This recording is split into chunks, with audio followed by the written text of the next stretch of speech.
विषय गणित। सूत्र निकलम से भाग 1245 भाग 97। 97 का भाग 1245 में सूत्र निकलम से देना है। तो जिसका भाग दिया जाता है उसको बोलते हैं भाजक। तो यहां पर भाजक है 97। तो सबसे पहले तो हमको ये देखना पड़ेगा कि ये जो भाजक है 97 ये कौन से आधार के नजदीक है, यानी 10 के नजदीक है या 100 के नजदीक है या 1000 के नजदीक है। तो 97 में ये 100 के नजदीक है तो आधार हो गया 100, आधार 100।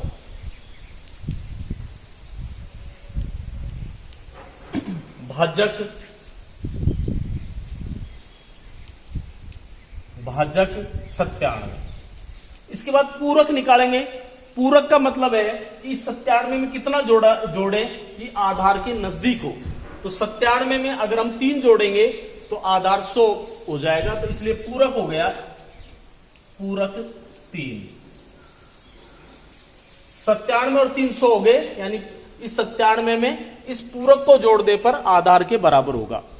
तो जिसको जोड़ने पर आधार के बराबर हो वो पूरक कहलाता है। आधार में 2 जीरो है, आधार में 2 जीरो है, इसलिए इस पूरक में भी 2 अंक होंगे। तो यहां पर हमने आगे 0 लगा दिया। अब हम 3 खंड बनाएंगे। प्रथम खंड, इसके बाद मध्य खंड और इसके बाद तृतीय खंड। अब हम ये देखेंगे कि आधार में कितनी जीरो है। तो आधार में 2 जीरो है। तो अगर आधार में 2 जीरो है तो इस भाज्य में से इकाई की तरफ से 2 अंक तृतीय खंड में रखेंगे। प्रथम खंड, मध्य खंड और तृतीय खंड, इसमें 2 अंक लेंगे। सूत्र निकलम से 1245 में 97 का भाग देना है। तो जिसका भाग दिया जाता है उसको बोलते हैं भाजक। भाजक है 97। अब ये जो भाजक 97 है ये 100 के नजदीक है, इसलिए हमने आधार माना 100। इसके बाद पूरक लेंगे। पूरक का मतलब है कि इस भाजक में कितना जोड़ा जाए कि ये आधार के बराबर हो जाए। तो पूरक निकालने के लिए इस आधार में से इस भाजक को घटा देंगे तो वो पूरक होगा। पूरक आ गया 3, लेकिन आधार में 2 जीरो है, इसलिए इस पूरक में भी 2 अंक होंगे। अब यहां पर 3 खंड हो गए। ये प्रथम खंड है, ये मध्य खंड है और ये तृतीय खंड है। आधार में 2 जीरो है, इसलिए इस भाज्य में से इकाई की तरफ से 2 अंक हमने तृतीय खंड में ले लिए और शेष अंक है इनको हमने ऐसे कैसे यहां पर जमा दिया। तो 3 खंड हो गए, प्रथम खंड, मध्य खंड और तृतीय खंड। प्रथम खंड में भाजक और इसका पूरक, और तृतीय खंड में आधार में जितनी जीरो है उतने अंक इस भाज्य में से इकाई की तरफ से तृतीय खंड में लिए और शेष अंकों को मध्य खंड में ले लिया। अब इसके बाद ये जो 1 है इसको हम ऐसे कैसे उतारेंगे।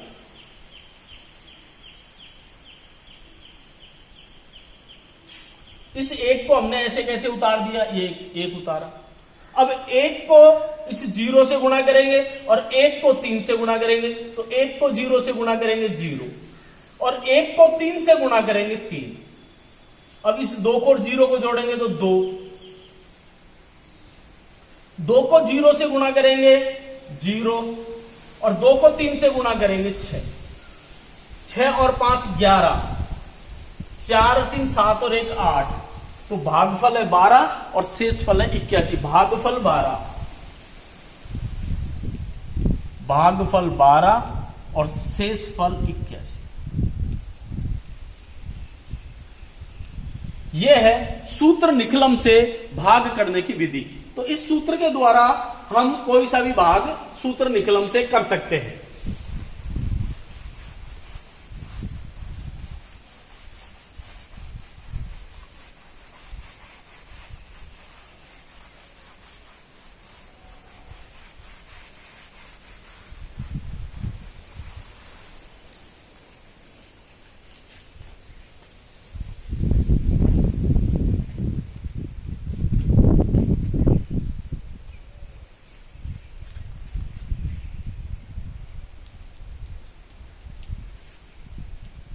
अब हम सूत्र परावर्त्य से 1154 में 103 का भाग देंगे। सूत्र परावर्त्य,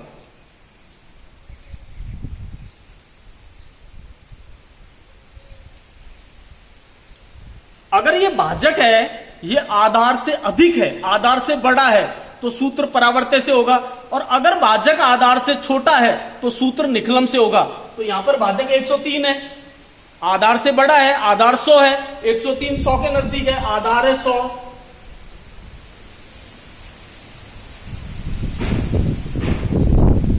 और ये जो भाजक है 103, तो भाजक जो 103 है ये इस आधार से बड़ा है, इसलिए सूत्र परावर्त्य से होगा।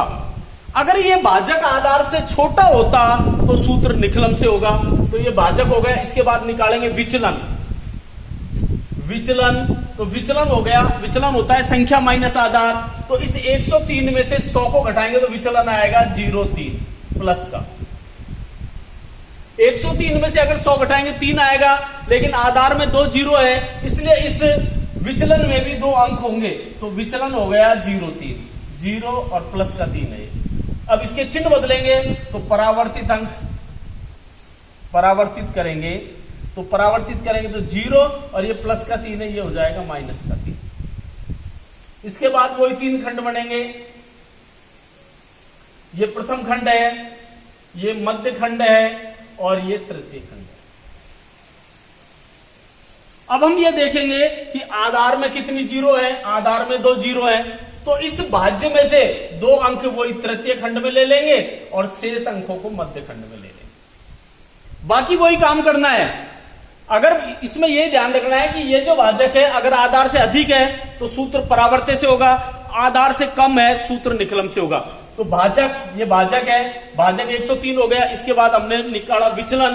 तो विचलन होता है ये जो भाजक है इसको आधार में से घटाएंगे तो विचलन आएगा, विचलन 3 आएगा, लेकिन आधार में 2 जीरो है इसलिए विचलन में 2 अंक होंगे। और फिर इसके चिन्ह बदलेंगे, प्लस का है तो माइनस का हो गया। अब ये जो 1 है इसको ऐसे कैसे उतारेंगे, तो हमने 1 को ऐसे कैसे उतार दिया, ये 1 ऐसे कैसे आ गया। 1 को 0 से गुणा करेंगे 0 और 1 को माइनस के 3 से गुणा करेंगे माइनस का 3। अब ये 1 को और 0 को जोड़ेंगे 1, फिर 1 को 0 से गुणा करेंगे 0 और 1 को माइनस के 3 से गुणा करेंगे माइनस का 3। 4 में से 3 घटाया 1 और 5 में से 3 घटाया 2। तो भागफल 11 और शेषफल 21। भागफल 11 और शेषफल 21। यह है सूत्र परावर्त्य। तो हमको यही ध्यान रखना है कि भाजक को देखना पड़ेगा। सूत्र निकलम और सूत्र परावर्त्य दोनों की सेम विधि है, लेकिन हमको यह देखना पड़ेगा कि ये भाजक के ऊपर डिपेंड है। अगर भाजक आधार से बड़ा है या भाजक आधार से छोटा है। अगर भाजक आधार से बड़ा है तो सूत्र परावर्त्य से होगा, और अगर आधार से छोटा है तो सूत्र निकलम से होगा। बाकी वैसे के वैसे होता है।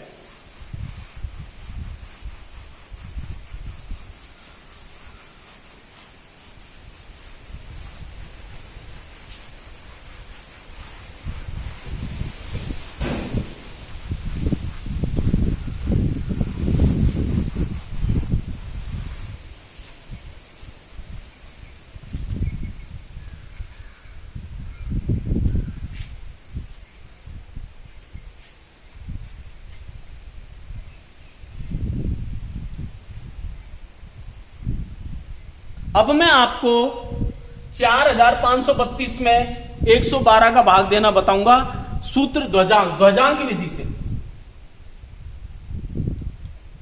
ध्वजांक विधि से ये भाजक है 112।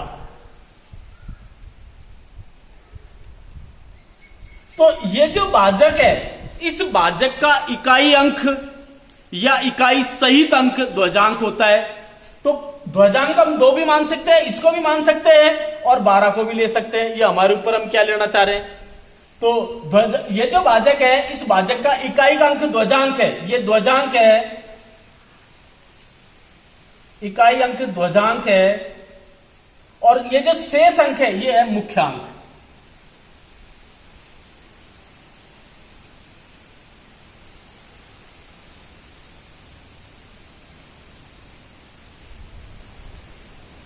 तीन खंड बनाएंगे, प्रथम खंड, मध्य खंड और तृतीय खंड। भाजक है 112 का भाग 4532 में देना है। तो ये जो भाजक है इसका इकाई अंक ध्वजांक है और शेष अंक मुख्यांक है। ध्वजांक में 1 अंक है तो इस भाज्य में से 1 अंक तृतीय खंड में रखेंगे और शेष अंकों को मध्य खंड में रखेंगे। इतना आपके समझ में आ गया होगा कि हमको 4532 में 112 का भाग देना है। जिसका भाग देते हैं इसको भाजक बोलते हैं। तो ये जो भाजक है, इस भाजक का 112 भाजक है तो भाजक का इकाई अंक ध्वजांक है और शेष अंक मुख्यांक है। ध्वजांक में 1 अंक है तो इस भाज्य में से 1 अंक इकाई की तरफ से तृतीय खंड में रखेंगे, शेष अंक को मध्य खंड में रखेंगे। अब 11 का भाग मुख्यांक का लगेगा। 11 का भाग 45 में देंगे तो 11 का भाग 45 में जाएगा 4 बार और शेष आ गया 1। 11 का भाग हमने 11 का भाग दिया 45 में तो 11 चौक 44 और शेष बच गया 1। जो 11 चौक 44 4 बार भाग गया और शेष 1 बचा, उसे इस संख्या के आगे लगा दिया। नया भाज्य 13, नया भाज्य है 13, नया भाज्य।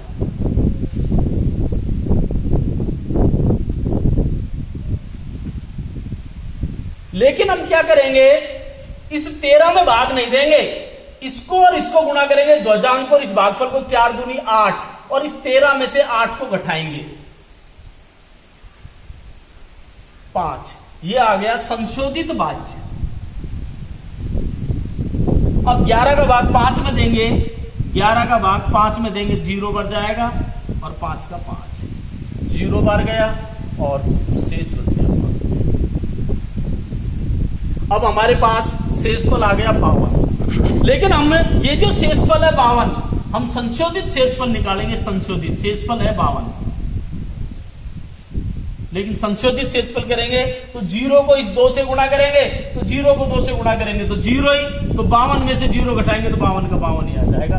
इसलिए ये भागफल है और ये शेषफल है। इसको बोलते हैं ध्वजांक विधि।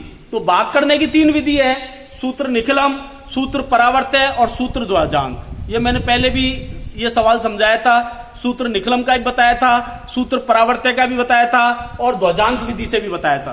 ध्वजांक विधि में हमको यही करना है, जैसे अब मान लो हमको इसका भाग देना है। अब हमने 812 का भाग मान लो हमको कोई संख्या में देना है तो हमने इसको ध्वजांक ले लिया और मुख्यांक 81, लेकिन हमको 81 का पहाड़ा ही नहीं आता। तो इसलिए ये जो ध्वजांक है ये इकाई अंक भी ले सकते हैं, इकाई अंक सहित अंक भी ले सकते हैं। तो इसमें ध्वजांक लेंगे 12 और मुख्यांक लेंगे 8, फिर 8 का पहाड़ा हमको आता है तो 8 का भाग दे देंगे।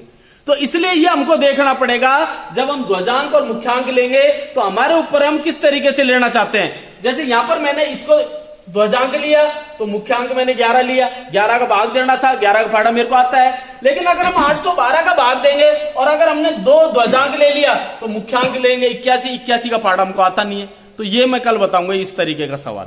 तो इस तरीके से सूत्र निकलम, सूत्र परावर्तय और सूत्र ध्वजांक, तीनों विधियों से हम भाग कर सकते हैं।